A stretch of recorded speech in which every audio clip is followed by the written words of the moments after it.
It's, your boy. I heard him. I heard your suggestions in the last video, and now it's time for the latest installment of the Tokiponidos Tier List!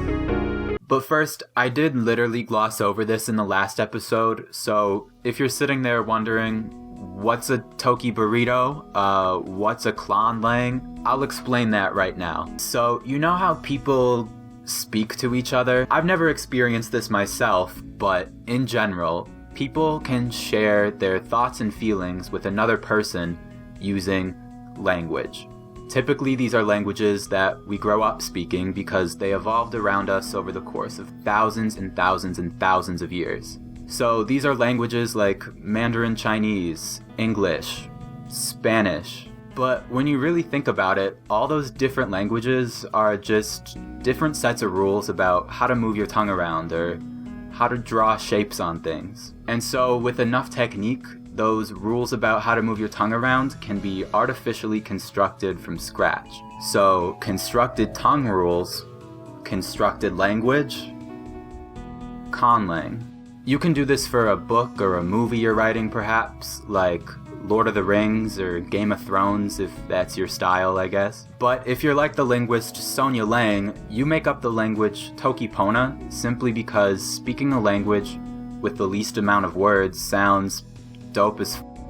And apparently a bunch of people found Sonia Lang's language to be dope as f***, because Toki Pona has a bunch of children, which is just another way of saying that fans of the Toki Pona language have derived other languages based on Toki Pona that are very, very niche, seldom spoken, and all are collectively, since they're based off of Toki Pona, called Tokiponidos. So, okay, I hope you're up to speed now, because the first language we're going to be looking at is called Peyote? Just kidding, it's actually pronounced Puhu, which includes a vowel I'm saying for the first time right now. And if this sounds like a evil vowel, then that's perfect, because the author describes Puhu as the language of evil and, quote, maybe the worst Tokiponido there is. I'm gonna be the judge of that. So, Puhu is just Toki Pona, but every word is one syllable. How does it accomplish this? It expands the phonology to 11 vowels and 11 consonants, seemingly chosen at random though. Like, there's only one nasal consonant, but 2 uvular consonants. Also, sentences, which are all one word, very creative, all end in the syllable nge. Non-Toki Pona words in Puhu are surrounded by the syllable he, which A, doesn't sound good, and B, reminds me of Lojban, so. And yeah, nothing else about the grammar has changed. So, mi yan wapi is... How the f*** do you say this? So, mi yan wapi is... Teru... So, mi yan wapi is... Teruhik... Krapikhinge, I think. So yeah, Puhu, not a great start. Bonwen keeps Toki Pona's same phonology, but just allows for a few allophones, like L can be pronounced like R, seems very reasonable. Voiceless plosives can be pronounced voiced. Y'all know I'm a big fan of that. Beyond phonology though, Bonwen replaces the Toki Pona word li with eta, which is a choice I disagree with. Li is like the most common word in Toki Pona. I don't think it makes sense to make it 2 syllables long instead of 1. Also, the Toki Pona word pi is split into 2 different words.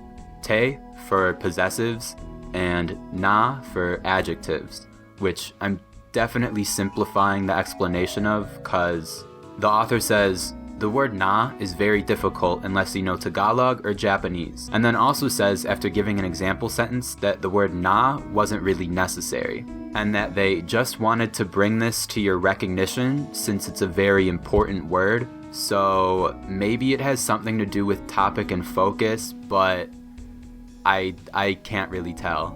Oh, also adjectives come before nouns. I'm pretty neutral about that. I don't get emotional about head finality. I don't know about you guys. Also, the author includes a word for 10 to the power 63 for some reason. Bone Wen. I'll put it up there in Tuki Tiki territory. There's some great ideas here, but, lackluster presentation and a few minor choices I don't agree with. Overall, though, pretty Pona. It's not about the linguistics, I guess, but Name Mini has its grammar described in a Medium article for some reason. Just thought that was interesting. Anyways, to Toki Pona's phonology, Name Mini adds voiced plosives, the letter V and the letter R, and it also adds the sound J. Also, Name Mini's big thing is that it replaces all of the Toki Pona vocabulary with words from either English or a Romance language. So like pensa, mui, manja. Also, the words li and pi are replaced with e and o. Also, Name Mini replaces the word sitalen, which means image, with the word imago. But if there's the sound ja, why isn't the word imago? Your guess is as good as mine. Also, it includes a base 5 number system, which is just objectively the cutest base for a number system. So, I won't harp on this because it's not the topic of this video, but I truly, personally loathe European zonal auxlings like Esperanto. Hate that and Name Mini feels like it's trying to be right in the middle of Toki Pona and Esperanto. That said, even if I disagree with the premise, it does meet its goals pretty well, and I do have a soft spot for a base 5 number system, shout out Pegakibo, so I'll put it right here. Toki Pata, which I'm gonna keep pronouncing like that, has even less words than Toki Pona. 26 Toki Pona words are removed, and some of them make sense, others not.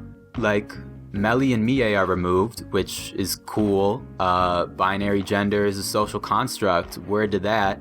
But on the other hand, the word moon is gone. Why? The documents say this word is problematic. Call the moon Sunopimeya instead. And no, I'm not gonna call the moon the black sun.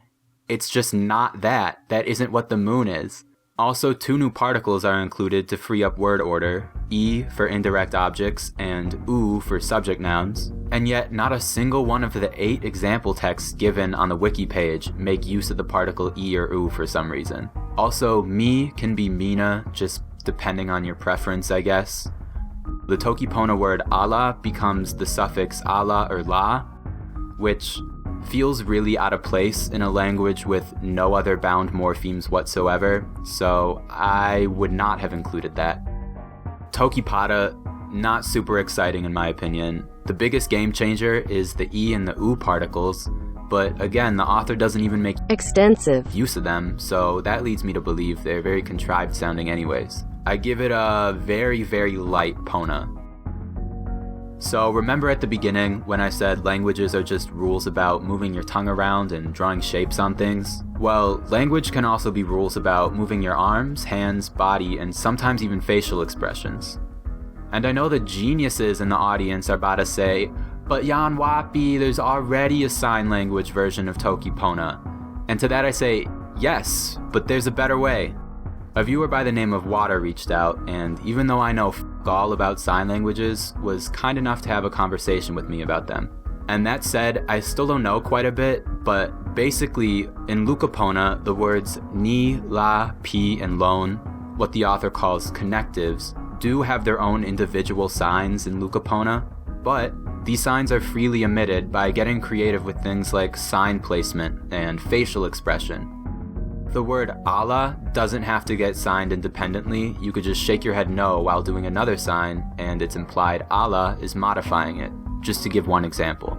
And to be honest, I'm not gonna put Luka Pona on the tier list yet because the documentation is still mad incomplete, but I've linked all the info I've gathered about all these languages in the description, and I encourage you to check out some of the YouTube videos about Luka Pona, and maybe inspire the author to make some more. Alright, lastly, but certainly not leastly, we have Corn, which is a language some of you might be familiar with, cause it was actually made by fellow YouTuber Jan Maseli back in January of 2017. So, what's Corn?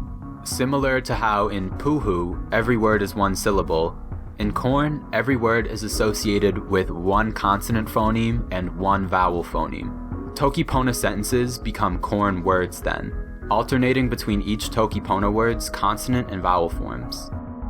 Like, why is it called corn? Well, it's actually called kan, which means Toki Ike, bad language, so naturally kan comes to be pronounced corn in English, obviously.